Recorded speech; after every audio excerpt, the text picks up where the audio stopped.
السلام علیکم ورحمۃ اللہ وبرکاتہ۔ بسم اللہ الرحمن الرحیم۔ شب کا پچھلا پہر گزر چکا ہے۔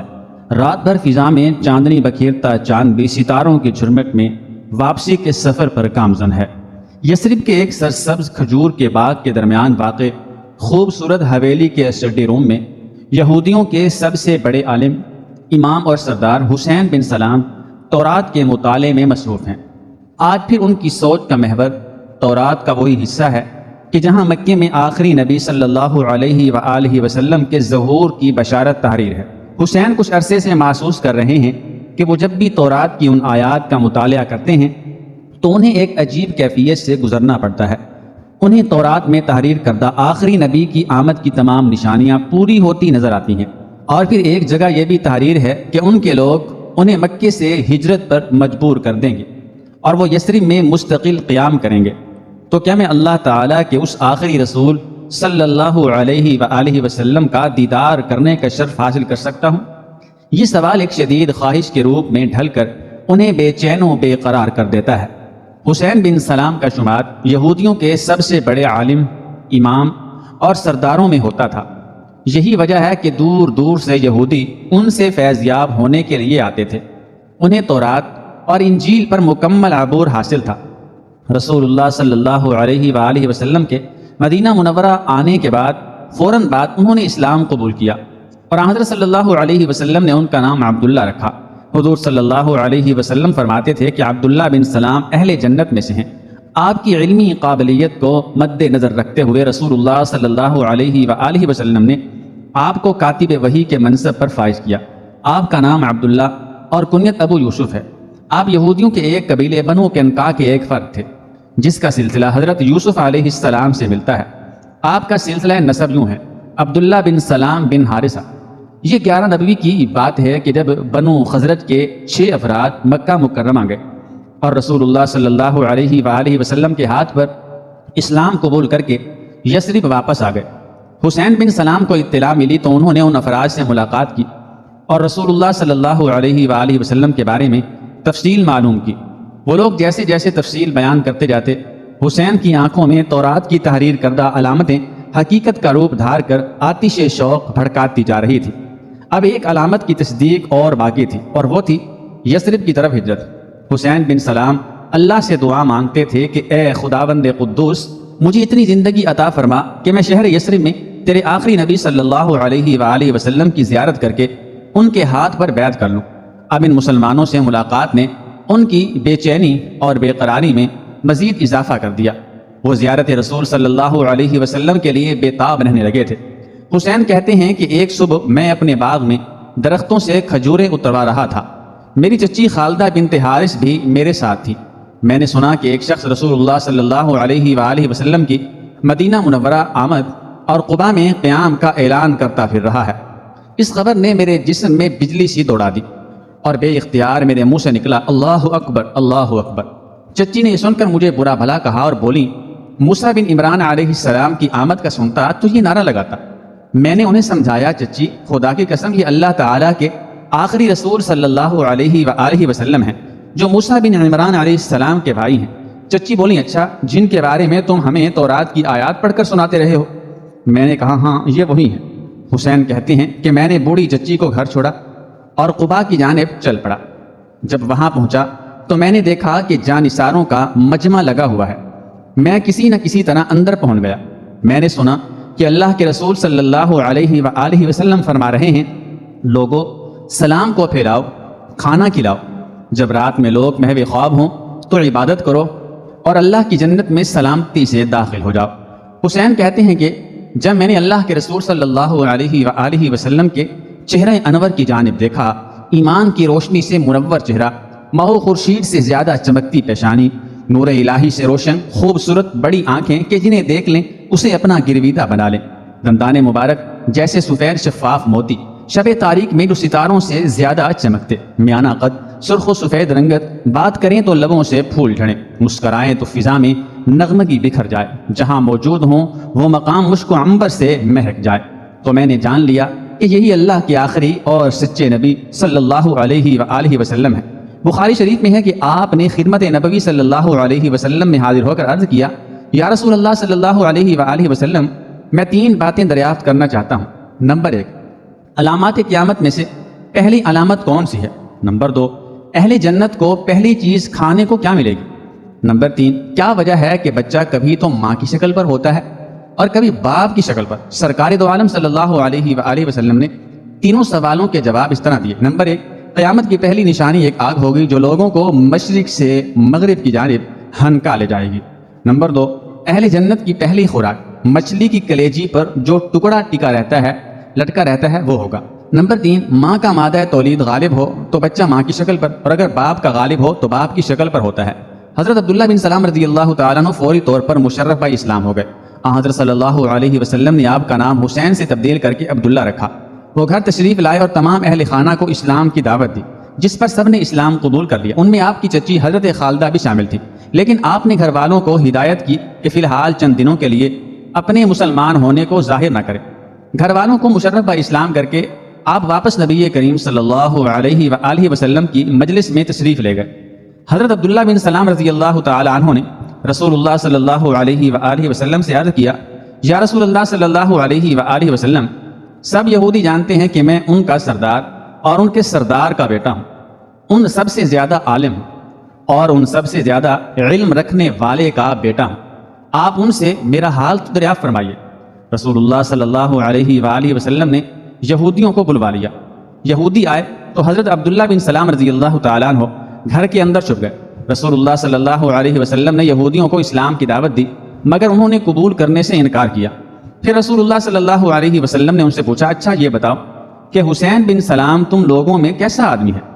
انہوں نے کہا، وہ ہمارا سردار ہے، ہمارے سردار کا بیٹا ہے، ہم سب سے زیادہ عالم اور ہم سب سے زیادہ عالم کا بیٹا ہے، وہ ہم سب سے بہتر اور ہم سب سے بہتر آدمی کا بیٹا ہے۔ رسول اللہ صلی اللہ علیہ وآلہ وسلم نے فرمایا، اگر وہ مسلمان ہو جائے؟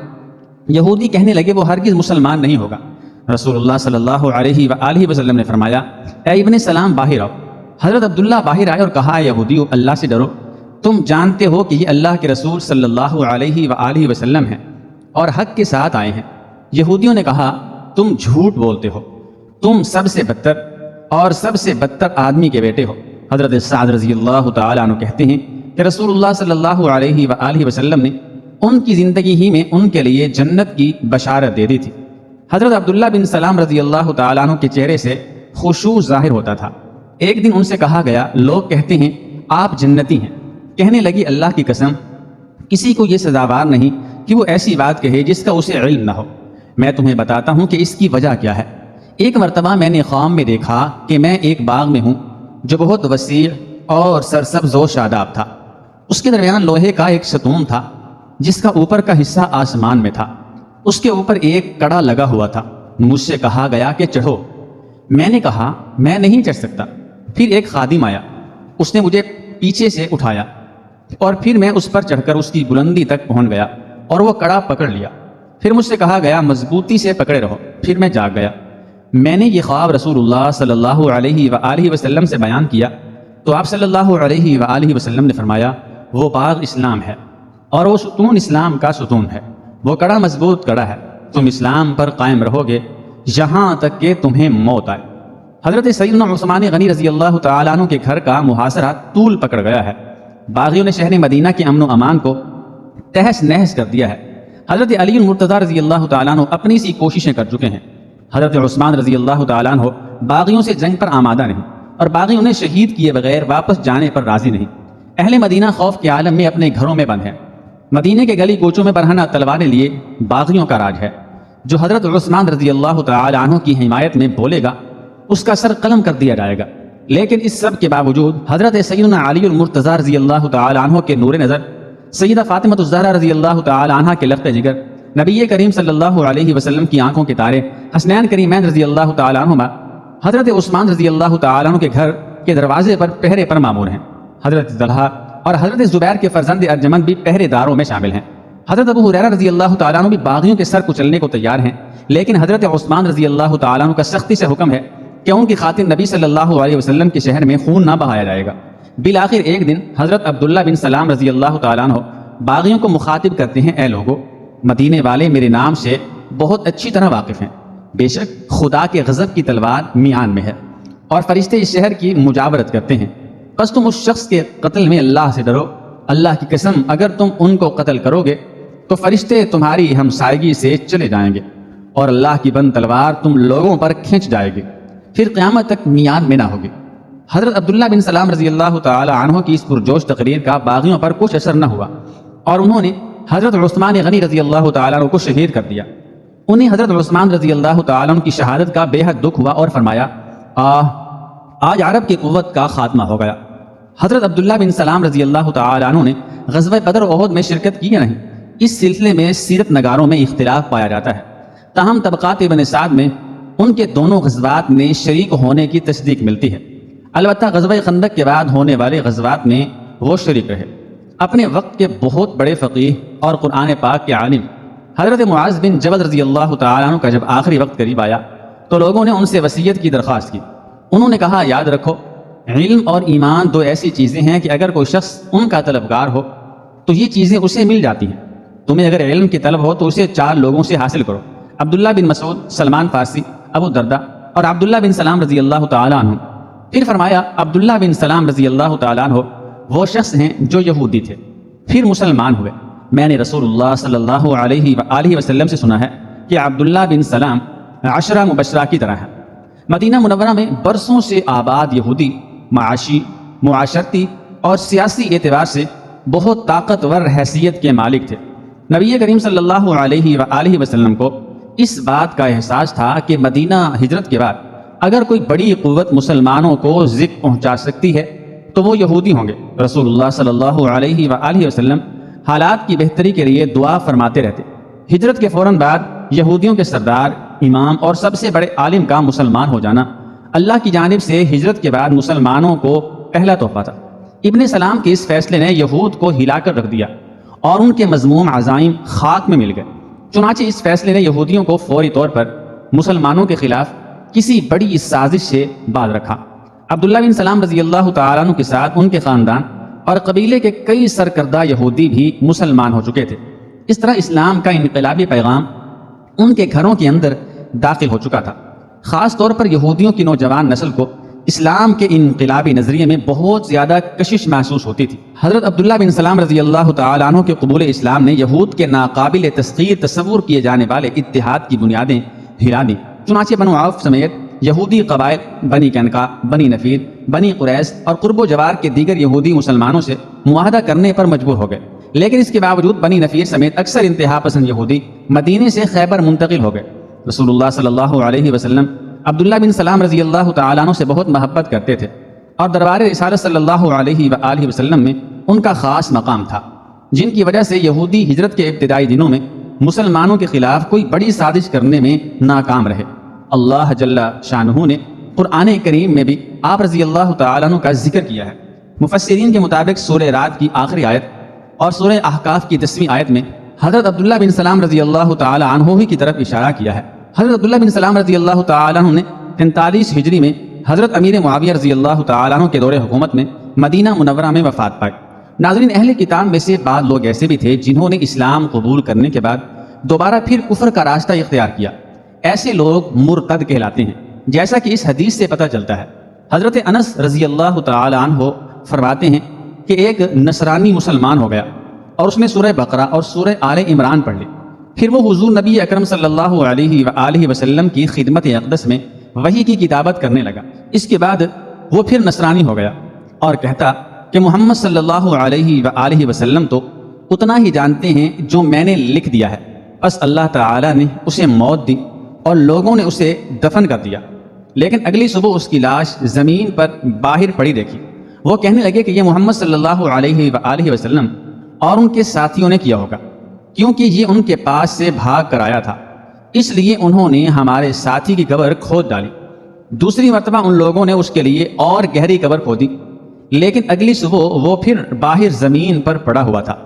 وہ پھر کہنے لگے کہ یہ محمد صلی اللہ علیہ وآلہ وسلم اور ان کے ساتھیوں کا کام ہے، کیونکہ یہ ان کے پاس سے بھاگ کر جو آیا تھا، لہٰذا انہوں نے ہمارے ساتھی کی قبر کھود ڈالی۔ تیسری دفعہ ان لوگوں نے اس کے لیے بساط بھر خوب گہری قبر کھودی، لیکن اگلی صبح اسے پھر زمین کے اوپر پڑا ہوا پایا۔